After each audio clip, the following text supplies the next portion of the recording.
Will Russia go to war with Ukraine? All week, you've heard numerous answers to this question. In Ukraine, 71% of the people believe their country is already at war with Russia. This is a complex crisis, and all the answers are hidden in history. Did you know there was a time when Kiev was more powerful than Moscow? There was also a time when Ukraine and America were adversaries. Tonight, we'll bring you all these stories. We will tell you why Russian President Vladimir Putin is obsessed with Ukraine. I'm Palki Sharma Upadhyay, and this is Gravitas Plus. We begin in the 9th century. There was a state called Kievan Rus. This is where it was located. The Slavic people lived here. The city of Kiev was their capital. Between 980 and 1015, the Kievan Rus was ruled by Grand Prince Volodymyr. In Russian, his name is Vladimir. In Ukrainian, Volodymyr. And as fate would have it, these are also the names of the presidents of these two countries today. Anyway, Russians, Ukrainians, and Belarusians draw their lineage from this Slavic state. A lot changed in the centuries that followed, and for a lot of it, Ukraine was under Russian rule. In the 1900s, the two were Soviet republics. Russia, the most powerful of the 15 republics, and Ukraine, the second most powerful. It had defense industries, large agricultural lands, and housed much of the Soviet nuclear arsenal. During the Cold War, Ukraine was the arch rival of the United States. The Soviet Union collapsed in 1991. Ukraine became independent, as did Russia. Ukraine inherited much of Soviet nuclear arsenal, but gave it up to Russia in 1994. In exchange, Moscow guaranteed Ukraine's security and promised to respect its sovereignty. They signed the Budapest Memorandum along with these countries. Cut to November 2013, Viktor Yanukovych was the president of Ukraine. He had a reputation for heavy-handedness, corruption, and above all, for being openly pro-Moscow.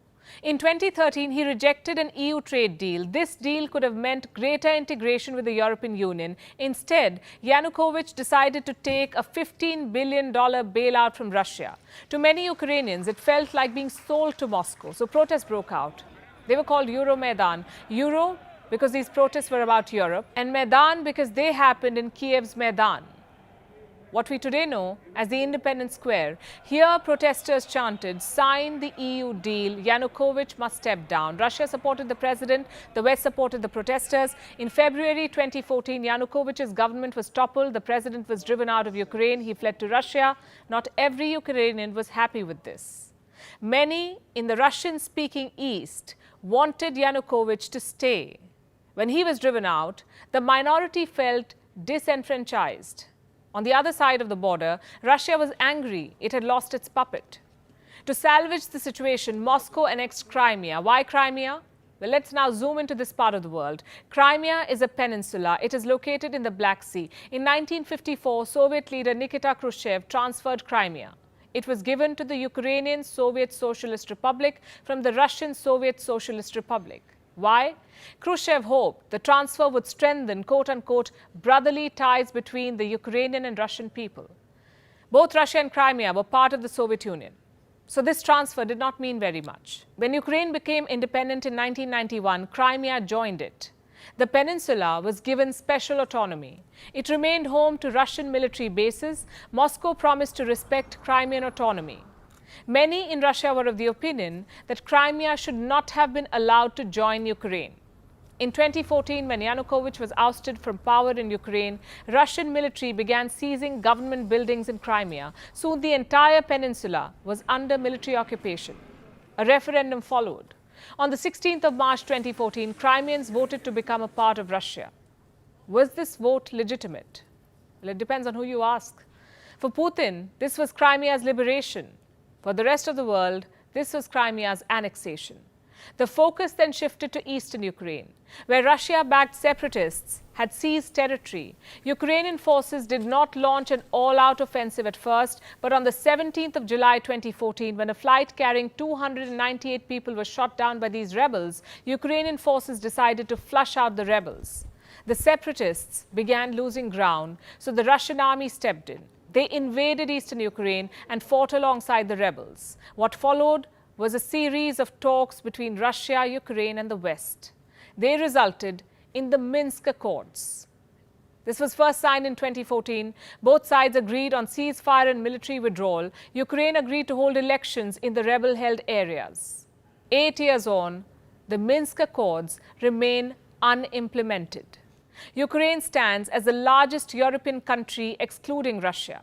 It covers an area of more than 600,000 square kilometers with a population of 44 million and a GDP of more than $155 billion. Per capita income, more than $3,700. Today, Ukraine is divided between East and West in more ways than one.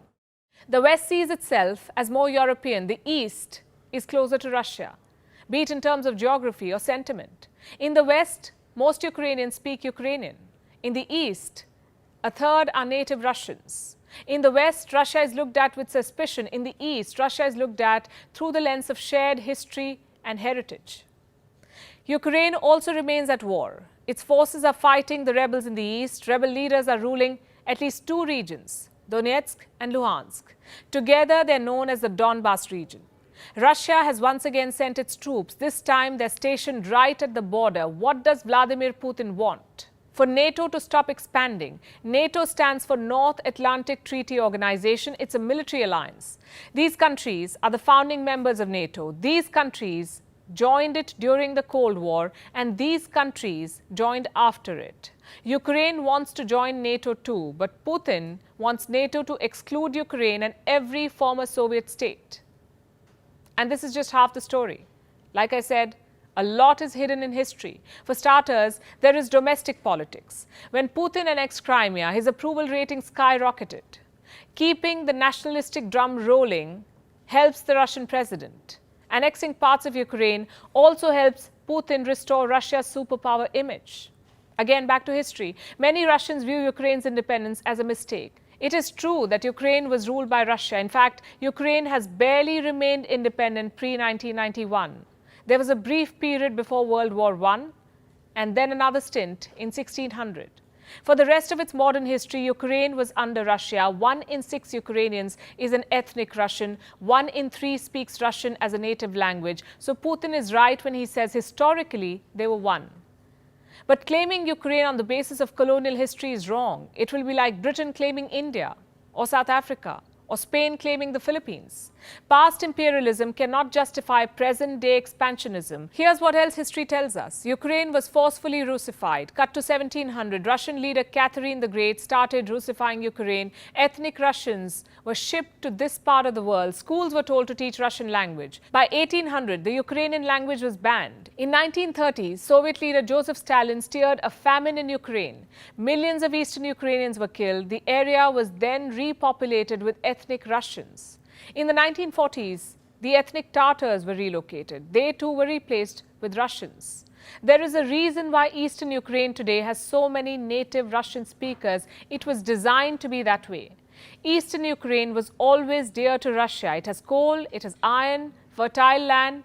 Its historical connection with Russia was forced. Putin time and again talks about the Holy Rus. He says Russians and Ukrainians are one people. 70% Ukrainians reject this thought. 72% consider Russia a hostile state. Today, 33.3% Ukrainians are ready to take up arms against Russia. 21.7% are ready to stage a civil resistance against Russia. 67% Ukrainians want to join the EU. 59% want to join the NATO. Meet the current Ukrainian President Volodymyr Zelensky. He came to power in 2019 following a landslide victory.